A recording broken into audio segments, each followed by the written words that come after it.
3 விஷயம் எடுத்திருக்காங்க. நீங்க நிதி அப்படின்ற இடத்தில் சுட்டிக்காட்டுது. பிரதமர் சொல்றது 3 மடங்கு நாங்க அதிகமா கொடுத்திருக்கிறோம் அப்படின்னு. நீங்க மருத்துவ கல்வி சார்ந்தனா ஏழை மாணவர்களுக்கு போகணும், தமிழ்லயே மருத்துவ படிப்பு நாங்க இனிஷியேட் பண்ணியிருக்கோன்றது. அப்புறம் முதலமைச்சர் அவர் மறைமுகமா சொன்னதை நம்ம எப்படி புரிஞ்சுக்கிறதுனா, கடிதம் வருதுன்னா முதல்வர் தான் அனுப்புற, ஒரு ஆங்கிலத்துல கையெழுத்து போட்டு டபுள் ஸ்டாண்டர்ட், உங்களுக்கு எங்க தமிழ் உணர்வு இருக்குன்ற கேள்வி. இந்த 3க்கும் பதில் சொல்றேன். ஒன்னொன்னுத்துக்கும் நான் பதில் சொல்றேன். முதல்ல ராஜஸ்தான்ல தாய்மொழி எது? ராஜஸ்தானி தானே. அங்க ஹிந்தியில எம்பிபிஎஸ் கோர்ஸ் ஆரம்பிச்சுட்டு தாய்மொழியில நாங்க ஆரம்பிச்சிட்டோம் அப்படின்றது பொய்யா இல்லையா?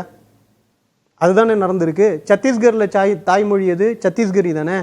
அங்க நீங்க ஹிந்தியில எம்பிபிஎஸ் போட்டுட்டு தாய்மொழின்னு சொல்றது பொய்யா இல்லையா?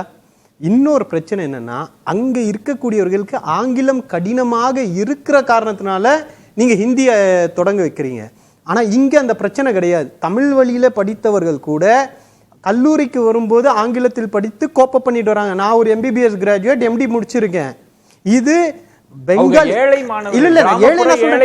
ஏழை மாணவர்களே தாங்க சொல்றேன். எம்பிபிஎஸ்ல எனக்கு வாதியாரா இருக்கிறவங்க கிராமப்புறத்துல தமிழ் மீடியம் படித்துட்டு வந்தவங்க தான் எனக்கு வகுப்பெடுத்தாங்க.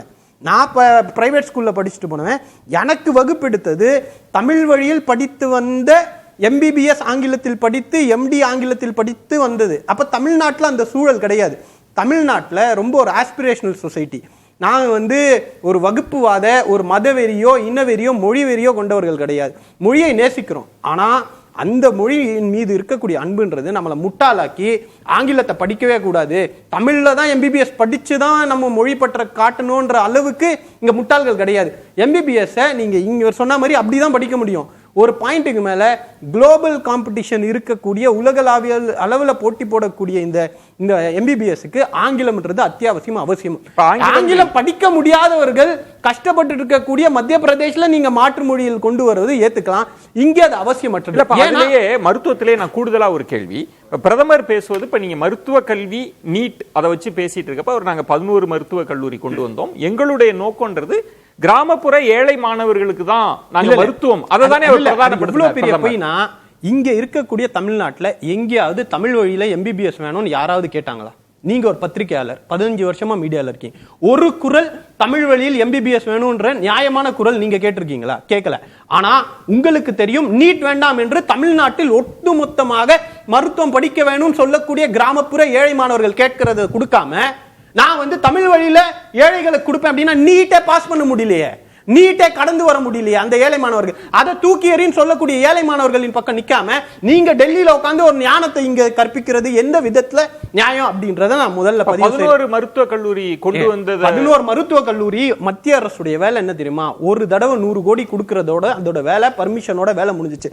அதுக்கு நிலம் வாங்குவதிலிருந்து கட்டுவதிலிருந்து அதுக்கு சாதனங்கள் வாங்குறதுல இருந்து லேப் எக்யூப்மெண்ட்ஸ்ல இருந்து அதுல வேலை செய்யக்கூடிய மருத்துவர்கள் முதல் கிரேட் 4 பணியாளர்களை சம்பளம் கொடுக்கிறது இது மாநில அரசுடைய வேலை. இது சும்மா நாங்க கொண்டு வந்தோம் சொல்றதே முதல்ல போய் அதை பத்தி விவாதிச்சிருக்கோம். பிரதமருடைய விமர்சனங்கள்ன்றத நீங்க எப்படி எடுத்து? நான் அடுத்தது வரேன். அதுக்கு தான் சொல்லிட்டேனே, நான் இது அந்த விமர்சனத்துக்கு பதில் சொல்லிட்டேன். நீங்க நிதி பகிர்வை பத்தி கேட்டீங்க.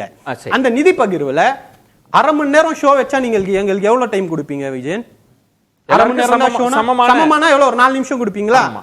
1 மணி நேரம்ன்றதுனால 8 நிமிஷம் கொடுக்குறீங்க. இப்ப கணக்கு எப்படி போடுறாருன்னா, அரை மணி நேரம் இருக்கிறப்ப 4 நிமிஷம் கொடுத்தாங்க யூபி அரசாங்கத்துல, நாங்க 8 நிமிஷம் கொடுக்கிறோம். அதனாலதான் பர்சன்டேஜ்ல பேச சொன்னா பேச மாட்டாங்க. பர்சன்டேஜுக்கு வாங்க. பட்ஜெட் 2014 ஒன்றிய அரசுடைய பட்ஜெட் 17 லட்சம் கோடி. அதுல 90,000 கோடி கொடுத்தீங்களா? இன்னைக்கு பட்ஜெட் 50 லட்சம் கோடி. இப்ப நீங்க 51,000 கொடுக்குறீங்க.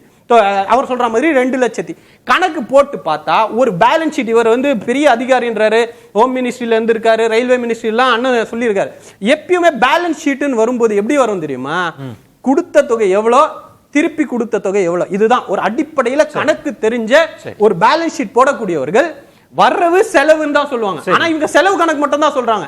இவ்வளவு செலவு பண்ணியிருக்கோம், நீங்க எவ்வளவு வரவு தமிழ்நாட்டுல இருந்து எவ்வளவு வந்திருக்கு, யூபிஏ இருக்கும்போது தமிழ்நாடு அரசு எவ்வளவு கொடுத்துச்சு, அதுக்கு அங்கிருந்து எவ்வளவு வந்துச்சுன்னு கணக்கு சொல்லணும்.